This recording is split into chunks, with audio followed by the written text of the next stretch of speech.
Hey, and welcome back to the Workbench Journal. Where did I last leave off? I think I left off was filling and sanding, then priming the aircraft for its color.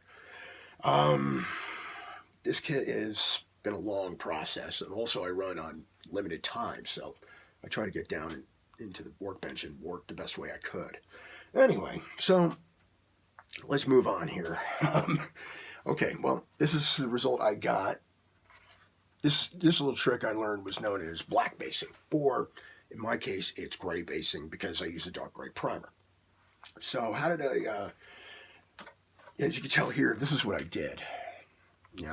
Unfortunately, this kit is got raised panel lines, and on top of it all, the overall color scheme was always well maintained on the actual aircraft for the years when it was in a color scheme. Most interceptor aircraft had this color. So how did I achieve this effect is pretty simple.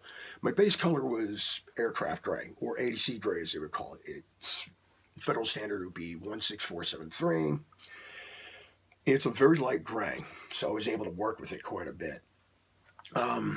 So this effect I achieved, it took a lot of work with the airbrush. I learned this trick on the internet, and it actually worked really good, especially for when you got kits with raised panel lines. So let's get on with how I get this. I used my base color, which was aircraft gray. I used Tester's aircraft gray because it seems to work best with a double action airbrush, especially if it's thin just right. Trying to get that thinning ratio is a little tricky to get the effect I want. Once I got it set, I started working in sections at a time on the actual kit, as you can see here. Basically, I sprayed in the spots with the airbrush, taking my time, being careful with it. You can make it as neat as you want, or you can make it as sloppy as you want, but I decided to go with a more neater route. Once I got the panels filled in, all the areas that I wanted filled in, gave it a day or two to dry. Then for my final coat, I actually used Life Colors aircraft gray, which is generally the same color. The formula is a little different. So I was able to spray a couple of thin layers on it. Because for two reasons I did that. One, I wanted to make sure it didn't cover the areas where I didn't want it to be uniform. And two, even though I use Testers a lot, the aircraft gray for some reason just doesn't look right. In enamel form, it's fine, but in acrylic formula, seems a little weird. So I went with the light color, which seems to be more closer to the actual chip. Color chip, I should say.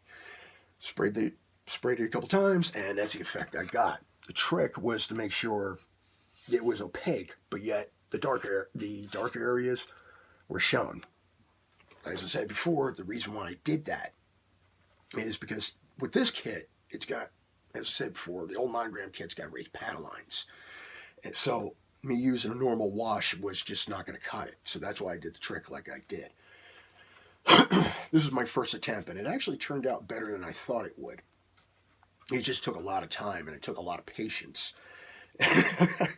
Something I really don't have. Patience, I do have more of.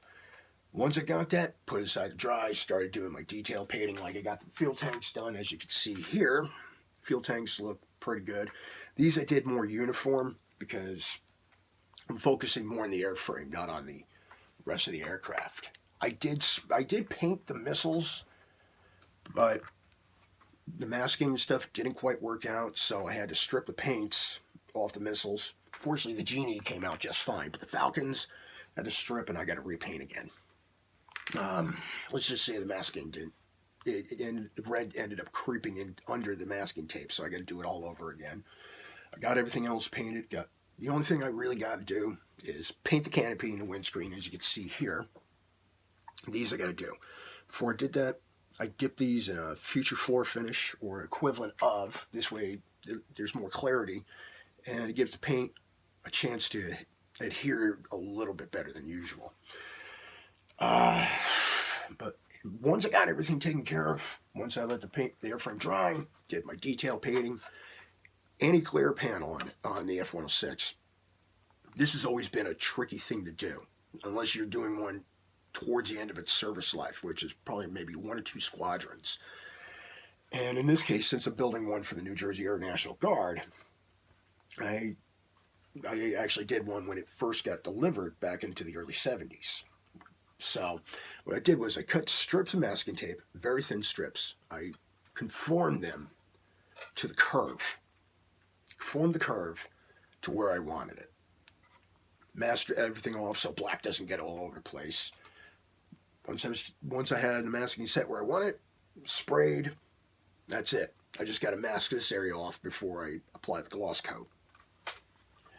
Everything else was a lot of detail painting, and fortunately, the F10, yeah, the 6 didn't have that much in terms of antennas and stuff. And with the ADC gray scheme, it doesn't take much. It really doesn't take much. So there's just a couple spots here and there, mostly for bare metal, splitter plates, and the rear end of the fuselage, as you see here. I sprayed it steel on that. I painted the refueling receptacle. I didn't do any weathering in here yet. I wanted to get the gloss coat and the decals on first before I did any final detailing. Everything else is painted. He said that's just going to get a wash. Well, with the exception of the missiles. Once I got to spray those in white. And then I got to put the lens, once I get everything on that, I got to get the lenses on the IR Seeker version. Then I will be moving on to the decals. I'll be using a combination of Aeromaster and Microscale. I'm using the old Microscale here, as you can see. This is actually for the New Jersey Air National Guard out of Atlantic City. This is when they were first entered service with that squadron back in the 70s. I'm only going to be using the basics for those, but the rest of the stenciling will be the old Aeromaster sheet.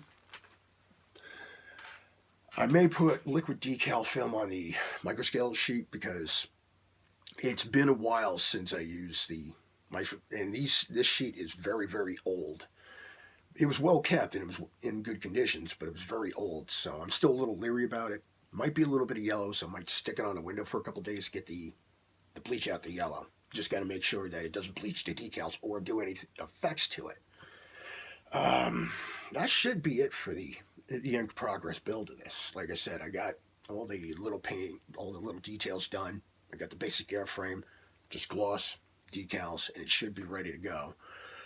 I'm hoping that everything will come out the way I want it. Like I said, I don't have much time. Patience I have. Time, not so much. So it's a little bit at a time. And once everything's said and done, I still got a couple spots to prime, which is the nose cone, a couple antennas. And then once everything's set, start doing final assembly. And you'll see, and I'll talk about the progress more as it goes. That's about it for now. So I'll talk to you guys again next time. Hopefully I have everything set and ready where I need it. Happy modeling. Take it easy, guys. And I will talk to you again soon. Take care.